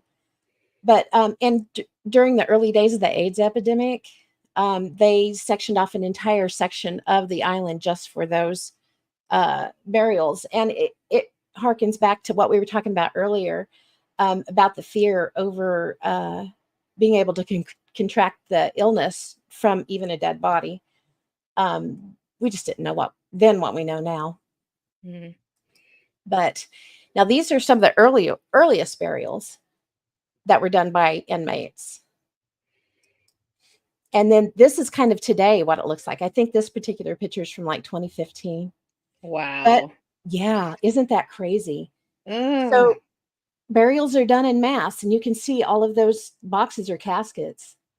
They're done in mass. They're laid out in a grid system. So if a disinterment is necessary, they know where to find the body. And they do get a request about 60 to 80 per year that they have to disinter when the family claims them. Um, and it's the largest cemetery in the United States, but it's also the least visited, because up until the year 2015, you couldn't go to the island at all. But then in 2015, there was like a class action lawsuit filed for the family members that had family members on Mhm. the island to go visit them. And at that time, they were allowed. And then January 2023, they turned Hart Island into a state park. Basically, it got taken over by that. So now there are actual visitations that you can go to, visitation dates where you can go to the island, and you can petition to visit at that time. But there's a really great documentary. I think it's on Prime now. It's called 1 Million American Dreams that you can stream, and I would highly recommend it. I've seen it. It's really good, really interesting. Here's kind of a overview. You can see the trenches they dig. Wow. Yeah, it's pretty wild. Cool. Thought you said cow egg. I couldn't. You never know. Very possible. I said cow leg. They thought Oh, I you said said cow cow. egg. Oh, oh, it wasn't me. Shock. That's funny. So let's see here. And I had always been under the impression, uh, especially, things are left at graves, just as kind of a, hey, I was here to visit you kind of thing. That's kind of what rocks are, and coins too. And I had always heard that if you saw a coin on a military grave, it stood for a specific, if it was like a quarter, it means you were with them when they died, and had all these different meanings to it. But Tui Snyder wrote an excellent book, and she's got a really good website, and all that'll be in our show notes. Um, she talks about the fact that she tried to trace that back to its origins. She can't find any origins on any military, uh, any military facilities information websites. She's contacted them, and apparently it's really not a thing. It's kind of become a thing, but it didn't have any origins with the Yeah. military to begin with. So I kind think of it's one of those it's things that it's it's probably life been like its own. a Facebook social media thing that sprung up. Somebody at one point made up a little, well, the quarter means this and a dime Yes, means that, and it just, everybody just assumed it was real because it was on the internet, right? exactly. A lot of stuff gets started like that. Yeah. But if you think about the coins date back to the ancient Greeks, and they kind of symbolize leaving coins on graves, it goes clear back to the ancient Greeks. You had Charon that would take a person across the river Styx to the afterlife, and this would be the money. You would leave money for them to pay Charon to take him across. Today it's more of a, hey, we're just remembering you kind of thing, and it's a cool thing to do, I think, anyway. And seashells, you'll see a lot of those. It's more common through the South, but it's an ancient tradition too. It even predates like ancient Egyptians, and it's quite common in burial mounds. Conchs and whelks, they have the spiral, which you can kind of see in that conch shell there. Symbolizes a spiral path of death and life, which is kind of cool. Or the Fibonacci sequence. Right? Yes. There we go. Yes, Enzo, everything on the internet is real. Bonjour. Woohoo. And this is another thing that I had never heard of. It's called scraped graves. They're more common in the rural South, or they were, especially through like Alabama, Georgia, Louisiana, and Texas. They were often scraped completely clean of plant life. Historians think that this may have come from Africa, where there was like similar customs of the scraped burial grounds, where you could see along the slave coast. And as late as the late 1990s, there were still dozens of these around the South, but there's hardly any remaining today. You still will find some that are covered with shells or gravel. And if you happen in a cemetery that you see a mound and it's covered with shells, gravel, things like that, more likely you're standing in a formally scraped cemetery. But I just thought that was cool. Lawns really weren't a thing for the longest time. And like even the lawnmower, it wasn't even invented until 1830. And the U.S. Department of Agriculture didn't even develop lawn grasses until the 30s, which in 1930s, which I didn't know that. Pretty interesting. I don't know. I guess they used to scrape the lawns instead because you keep the snakes and the bugs and everything else down. Yep. Although I bet it got dusty. Oh, I'm sure. Yeah. All right. So, do we need to stop for the night? It's getting really close to 2 hours. Hang on, I got just one more, and this is just one that you and I came across the other night. We were talking about what is the largest cemetery in the world. Oh, yeah, this is insane. It is, and I found it. We found a picture of it. I got it put up there. Look at that. That is all cemetery. That is 917 hectares. It's called the Wadi Al Salam, and there are 600 million burials. It's in Najaf, Iraq. They have been burying in this cemetery for 1,400 years. So it's like 3+ square miles of nothing but dead people, basically. Yep. That's insane. It is. So yeah, no, we can go ahead and stop there for tonight. Okay. So we have time to play the notebook game. The notebook game. I got my notebooks ready. All right. I got 5 notebooks. So who wants to start it off? Yeah. If you haven't played it before, I have these crazy notebooks full of all sorts of flim-flammy. Pick 1 through 5 and pick a page number, 65 or under. So anybody in the chats or on Facebook can do this. Shoot me a number 1, 2, 3, 4, 5 and a page number 65 or below. All right. Here's the first one. Okay. So Ginger, 2, 3, 4, 26.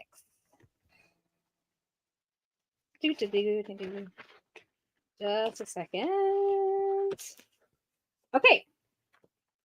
This page is on the burial mounds and Indian cemeteries inside of Oklahoma within the swath that I've been working my ley lines on. There's a ton. This is just one page. If I turn the page, there's actually 1, 2, 3 more pages of Indian mounds and burial cemeteries just inside of Oklahoma. Let me see here if I can find something interesting within the ones I have listed here. So, here's a good section. So there is 1, 2, 3, 4, 5, 6, 7, 8, 9, 10, 11, 12, 13, 14 burial mounds and Indian cemeteries just within the Tahlequah region. All around Tahlequah. Hint, hint. That's also the place where 5 different ley lines cross over the top of. Hmm. The Indians knew what they were doing. They did. All right. Do we have another one? Jess, how old are those mounds? It depends. Some of them they think can date way back into the ancients, especially near the Spiro mounds and Heavener. They've found Roman coins near Heavener. Some of them in the burial mounds there. So you can do the math. It's pretty interesting. Okay, notebook 3, 1, 2, 3, page 13. Ooh, he's making it easy on me today. He is. That was very intriguing. Yes, it is. Okay, let's see here. Holy cow, maybe it's not easy. I can't get the pages apart. Oh no. I get it. I get it. Here we go.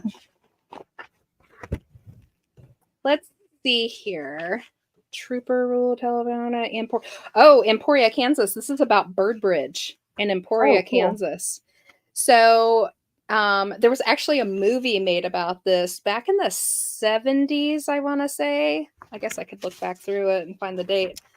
1983. So this local minister, and this is completely true, this minister was having an affair with one of his parishioners, and he ended up killing his wife. Mm-hmm. Drove her off Bird Bridge. They called it, well, it wasn't called Bird Bridge at the time. They named it Bird Bridge after her because her last name was Bird, I believe. Yeah. The actual bridge's name was Rocky Ford, I believe. It's still there. It's not usable, but you can walk over the top of it. I think they've rerouted the road since. They did. But drove her off of it and tried to make it look like she'd done it, like she'd committed suicide. Yeah. Nobody believed that he did it. He couldn't possibly have done it because he was the minister. He was so well loved.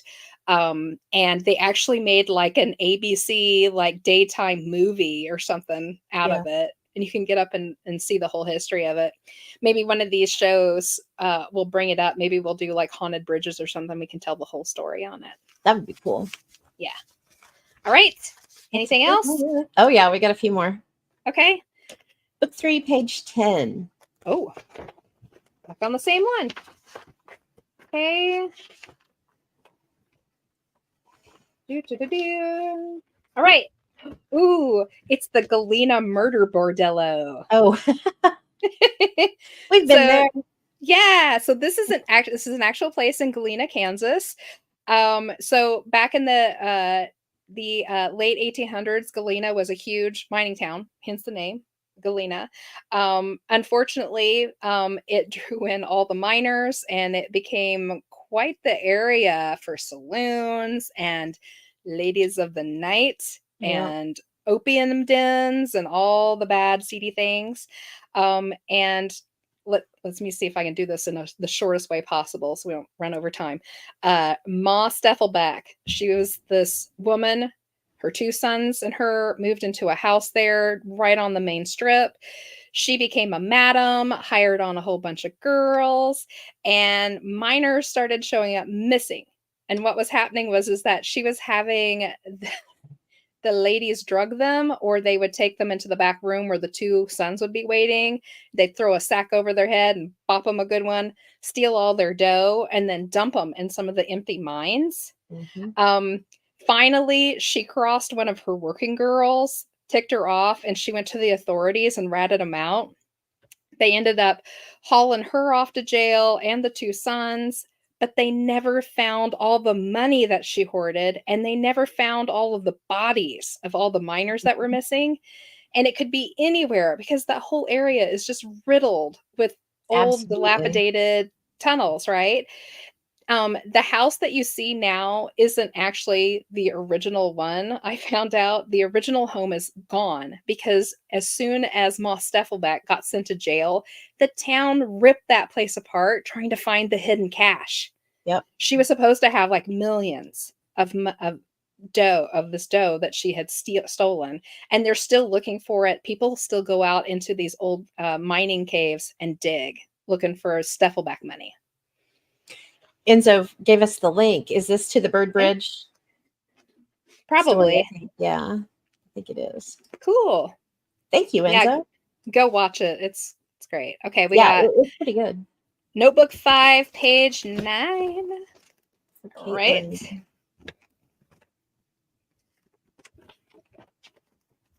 Get past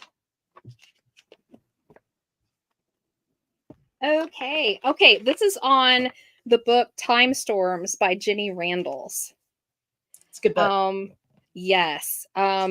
If any of y'all are interested in missing time, UFO experiences, or like time slips, or like you're driving along and all of a sudden you're 3 states from where you should be, that kind of a situation, you need to read this book. I think it's out of print and it's a little expensive, but once in a while, if you watch like the extras on Amazon, you can find it used for a fairly decent price. Excellent book.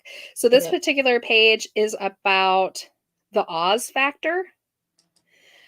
She coined that term, Jenny Randalls did, and the Oz factor is just the ambient sounds, the eerie stillness and silence, and the flow of time stopping. Sometimes there's a weird scent right before the stuff goes down, like you're driving along in your car, and then all of a sudden everything's a weird color, everything has a weird smell. Maybe your car dies, and then suddenly it's 3 hours later, and you don't know what happened. That's the Oz factor. Kind of creepy. All right, this one's in the same book too.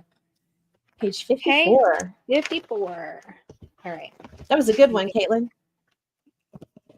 All right. Let's see here. Let's skip through the little thingies. Enzo said he thought about picking up that book, Time Storms. I have a copy of it. It's excellent. I would. Oh my gosh. Well, maybe I should sell my copy. He just said it's on hardcover on Amazon for $650. Good grief. I did not pay $650 for it. No, like wait for it to come up in a used bookstore. I think I got my copy for like $40. It was a little expensive, but so worth it. I don't remember how much. Okay. So on this page we have it's notes to myself. It says, is there something odd with September 22nd, 2023? Or no, September 22nd or September 23rd. On September 22nd, 2011, there was a strange announcement from CERN.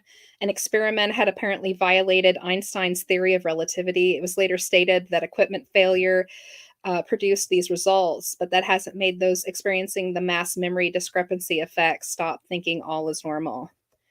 There are reports that events on these two dates smear or swap between them, so things which were remembered to have happened on one are recorded as happening on the other, and vice versa. Interesting. So it's almost like a Mandela, only it swaps the dates. Like if your birthday was on the 22nd, it'll suddenly be on the 23rd, or vice versa. Wow. It's another phenomenon within that 2012 thing that goes on. These reports don't apply to just 1 year, but every year on these dates since the CERN experiment. And it goes on with a whole bunch of other stuff. Interesting. Oh, Cord is picking a page. Yes. Okay, Cord. So he wants Notebook 1, page 26. Let's see what we got.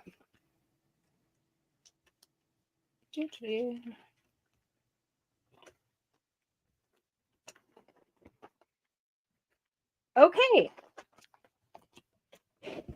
So, and since this is Cord, I'll have to explain it a little bit for him. So this is about something that we actually coined a term for. There wasn't a term for it until after we visited the Sally house.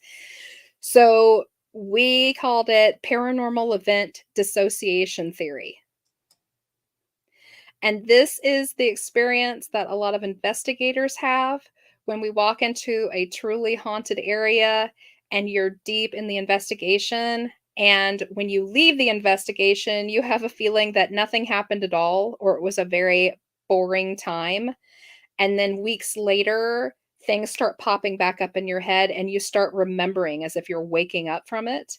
And then suddenly there's a bum rush of things that you remember. And you're like, why did we forget all of that? We did the same thing at the Sally house. We had an extraordinary night. And one of these times we will do an entire show just on Sally House. We have more than enough for one show. We could We probably do do. 2 or 3. But yeah, we didn't realize what had happened to us until 2 weeks later. And it happens all the time, especially with Sally House. Enzo said, how often does this happen?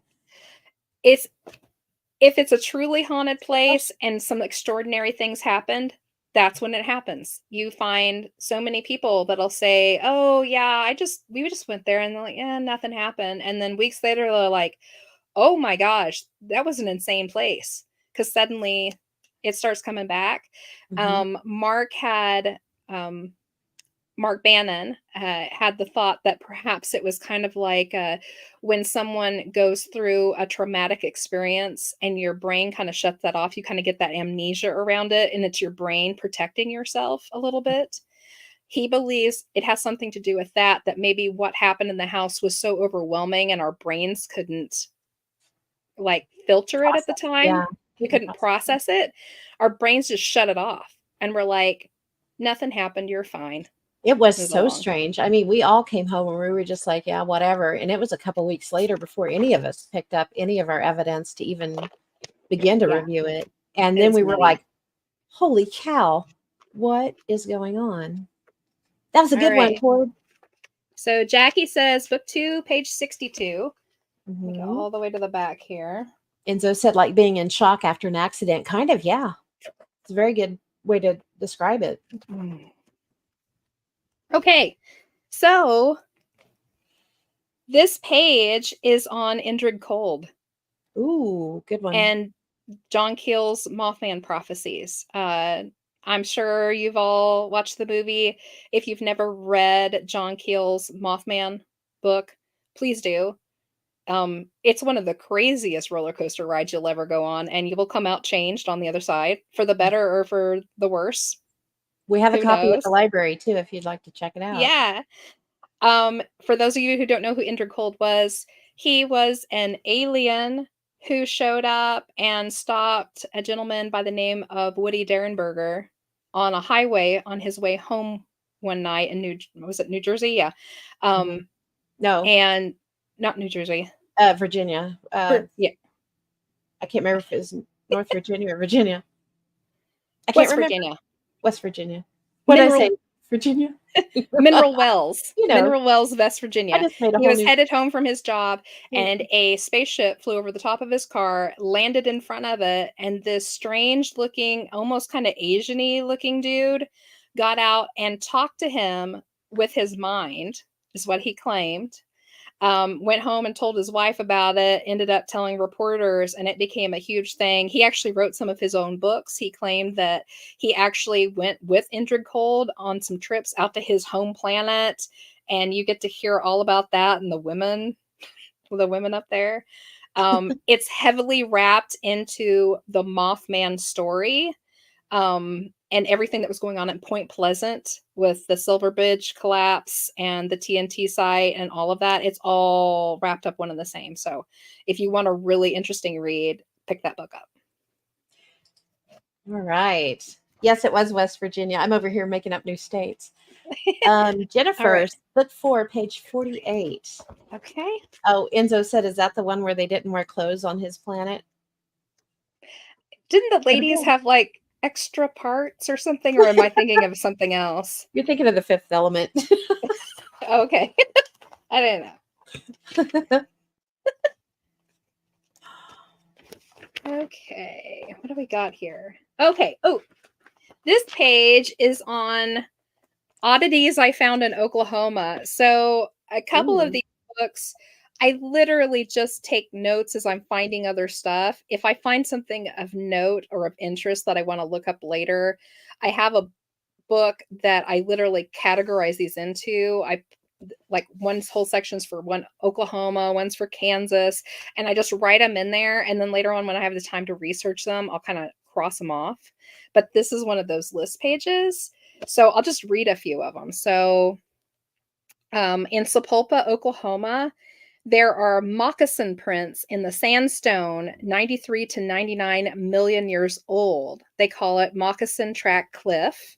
And I took note of that because for a while we were doing a series with the guys on What If Tomorrow on the Fringe about petroglyphs and rock history in Oklahoma and Kansas.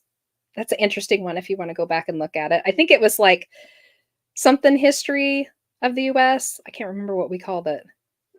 Ancient history, maybe. Yeah, Ancient something like that. America, maybe. Yeah. Remember what happened. They also found prints in Kenton, Oklahoma of dinosaur animals with human shoe prints side by side them. And Yes. animals and humans that shouldn't be on the earth together at the same time. In Oklahoma City and Edmond area, they found the mosaic and the hammer in the coal. Yes. Mhm. The Anubis Caves in Western Oklahoma, which we did a story on with the guys. Go watch that, and we'll do a show on it on this one too, because boy howdy, that one's super interesting. Very And then cool. let's see here, I'll pick out one more because we don't have to get going here. Um, Yeah, we have one more oh, after this. yeah. The turnpike between Tulsa and Oklahoma, they have an disappearing, extremely large bird that likes to fly in front of moving cars.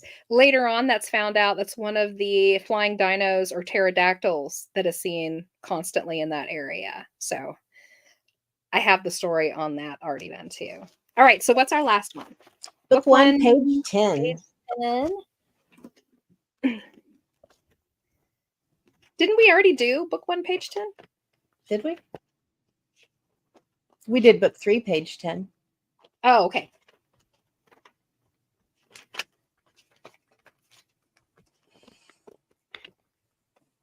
Okay, let's see here. Oh, this is part of the Sally House Oh, information. cool. Interesting. That came up So, again. yeah, these are the experiences that the Pickmans were the people who lived in the home when the whole Sally thing went down and it became famous. On October 31st, 1993, Tony saw a young girl in the kitchen in front of the basement door. The girl was wearing a dress that looked like it was from the 1800s. Tony would suddenly become covered in bloody scratches. He was also set on fire, pushed, pinned down in bed, bitten, and thrown. Toys in the nursery were moved on different occasions. And it also has my side notes on it. Peter James, who was a famous psychic at the time, came in, and so did medium Barbara Connor. She was also very famous at the time. And it's my belief that Peter James was the one that fed them the Sally story. Barbara started it, and I think he found out about it and he just fed into it. I don't actually believe the little girl he saw there was actually even named Sally. I think she was a passer through, maybe. And Most I think likely. she followed them to their new house, which is a mile away from the house where the house is now, where the house is now as if it moved from where they moved to. So yeah, but that's a whole different story. But that's what's on this page is Sally Cool. information. That's All a great right. one. So what time is it? Oh, we went over a little bit, but not too bad. 2:08. We've been on here for 2 hours and 8 minutes. It's 9:12. So yeah, Yeah. time to wrap it up. Time to wrap it up. All right. Do you have anything left to say Woo. before I end everything here? I don't, other than thank you everybody for hanging out with us tonight. This was a really good one, and we're excited. We still have quite a bit to go over. So in 2 weeks, we'll do part 2. Yep. So we can't wait to see you. Hopefully, everybody will join us then. Yeah. And if anybody has any cemetery games that they remember having from when they were young, maybe from where you were from, email them to us or message them to us and we'll read them on air because I love them. They're so much fun to do. That would be Um, cool. Yeah, that yeah. would be cool. And then people who are listening, if they're near those cemeteries, they can go give it a try. What what more fun can you Absolutely. have than that? All right. So I'm gonna end this out. Thanks to everybody for hanging out with us. Remember to like, subscribe, and hit that bell and find us on social media. You can find a listing of our show notes, our resources, and references on our website, www.bordertownparanormal.com, under the Bordertown Strange button at the top. Catch the show live every other Wednesday night at 7 p.m. Central. Also, make sure to catch On the Fringe every other Monday. Our next show will be next Monday, and we're going to be doing haunted hospice stories with the guys. Yes. So catch Mhm. us live then at 7 p.m. And remember, keep it strange, and it's all connected. Good night. Good night, everybody.